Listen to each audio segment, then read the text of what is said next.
तो ये जो डर है, ये जो सामाजिक डर है, इस सामाजिक डर से मुक्त करने का एक ही मार्ग है कि अग्निपथ को समाप्त कर दिया जाए और पुरानी व्यवस्था को ही सुदृढ़ करके आगे लागू किया जाए, सामाजिक सुरक्षा प्रदान की जाए, पेंशन दी जाए, और जब हमारा सैनिक सम्मान के साथ घर लौटे तो उसे सभी नौकरियों में पूर्ववत आरक्षण दिया जाए।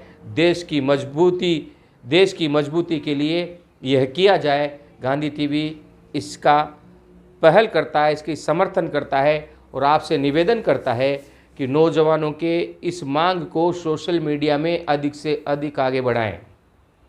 सोशल मीडिया बहुत बड़ी ताकत रखता है।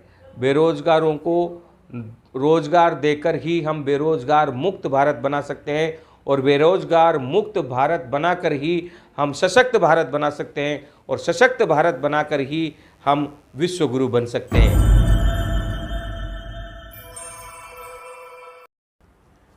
जय हिंद, वंदे मातरम, जय जगत। साथियों, आज से लगभग 6 महीने पहले एक उग्र आंदोलन हुआ था और उस उग्रता में वह आंदोलन जलकर खाक हो गया था।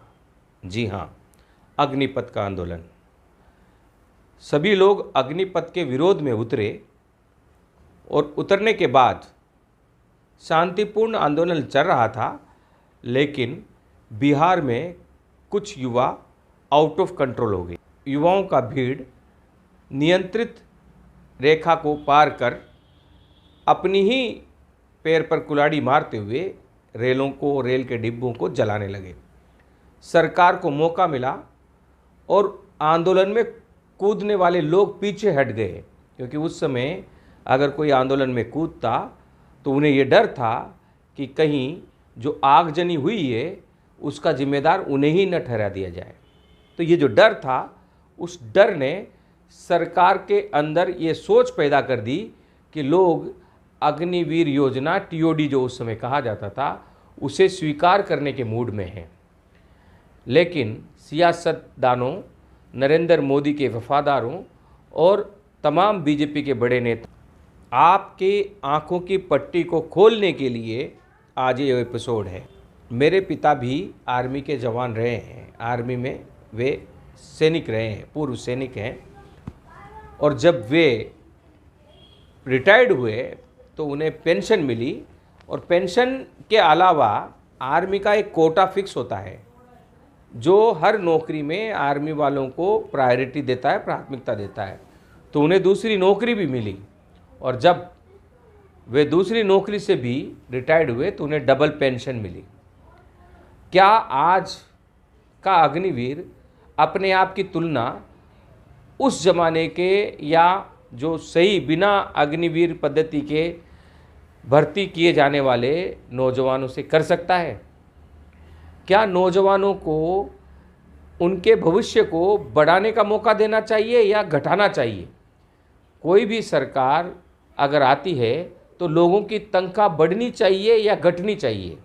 लोगों को जो सुरक्षा है, सामाजिक सुरक्षा है, पेंशन सामाजिक सुरक्षा है, वो जो सामाजिक सुरक्षा है उसको और अधिक मजबूत करनी चाहिए या घटानी चाहिए? अग्निवीर योजना, टीओडी जिसे पहले कहा जाता था, उस योजना ने नौजवानों में सामाजिक असुरक्षा पैदा कर दी है।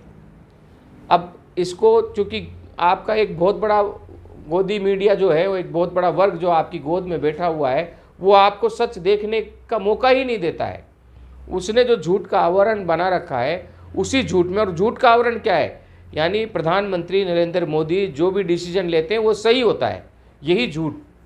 और जबकि उसका जो विरोध होता है वो आप बता नहीं रहे हैं। जबकि नौजवानों में एक डर का वातावरण यह भी है कि क्या 4 वर्ष बाद वे उन 25% लोगों में शामिल किए जाएंगे जो आगे सही नौकरी और पूरी नौकरी कर पाएंगे और पूरा पेंशन पाएंगे? क्या वे 75% उन नौजवानों के रूप में बाहर आएंगे जिन्हें फिसड्डी कहा जाएगा, जिन्हें योग्य व्यक्ति न होने के कारण बाहर धकेल दिया जाने वाले की संज्ञा दी जाएगी? और जब वो 75% कहीं नौकरी के लिए जाएंगे, जो प्राइवेट कंपनी का मालिक उसे नौकरी के अंदर लेगा, उसके अंदर ये भी सोच आएगी कि ये उस 75% का हिस्सा है जो 25% के रूप में सेलेक्ट नहीं हो पाया, योग्य नहीं बन पाया। यह तो एक अलग बात है, लेकिन अब उनमें ये डर भी पैदा होने लगा है, क्या उस 25% में शामिल होने के लिए अलग से एग्ज़ाम होंगे या किसी अन्य सिफारिश के पैरामीटर के तहत उनको लिया जाएगा। क्या श्योरिटी है कि उन्हें उनके साथ न्याय होगा, उनके साथ अन्याय नहीं होगा। क्या 4 वर्ष का उनका जीवन काल का भी आकलन किया जाएगा। अगर ऐसा किया जाएगा तो जो अफसर होते हैं, अक्सर हम देखते हैं कि जूनियर परेशान होकर या तो अफसरों को मार देते हैं, उनसे हाथापाई करते हैं, झगड़ा करते हैं या आत्महत्या कर लेते हैं। ऐसे केस भी आए हैं। क्या श्योरिटी है, क्या निश्चितता है, क्या व्यवस्था है कि हम ये दावे के साथ कह पाएँ कि अफसर इन बच्चों के साथ जो अग्निवीर के रूप में जा रहे हैं, इन सैनिकों के साथ न्याय करेंगे और योग्य व्यक्ति को ही 25% में शामिल करेंगे। एक ये बात अलग है। और जब वो 4 वर्ष के बाद बाहर आएंगे तो उन्हें पेंशन नहीं मिलेगी और नई नौकरियों में प्रायोरिटी देने का प्रावधान भी नहीं है। बीजेपी सरकार केंद्र में है और स्टेट में बीजेपी सरकार जहाँ जहाँ है वे उन्हें प्रायोरिटी दे रहे हैं। सर्वोच्च न्यायालय में जो केस चल रहा है उसकी भी सुनवाई होनी है, उसके भी आदेश आने हैं।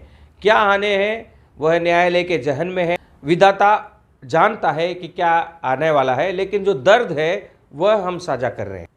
लिहाजा अग्निवीर पद्धति ने नौजवानों के भविष्य में होने वाले सामाजिक सुरक्षा को ख़त्म कर दिया है। उन्हें अच्छी नौकरी दूसरी मिलने की जो संभावना है, उसमें जो प्रायोरिटी है, जो आरक्षण है, वो भी समाप्त कर दिया है। उनके पेंशन को समाप्त कर दिया है और वह जब नौजवान बाहर आएगा तो पुनः बेरोजगार होगा। ऐसे में एक बहुत बड़ी अव्यवस्था पैदा होगी। अव्यवस्था क्या है? अगर आप किसी को लगातार एक आदत में डालें और फिर कहें कि आज से ये व्यवस्था बंद है, उसे नई आदत में ढलना होगा, तो वो जो गैप है, वो जो अपने आप को ढालने की अव्यवस्था है, उस अव्यवस्था का भी नौजवान शिकार होगा।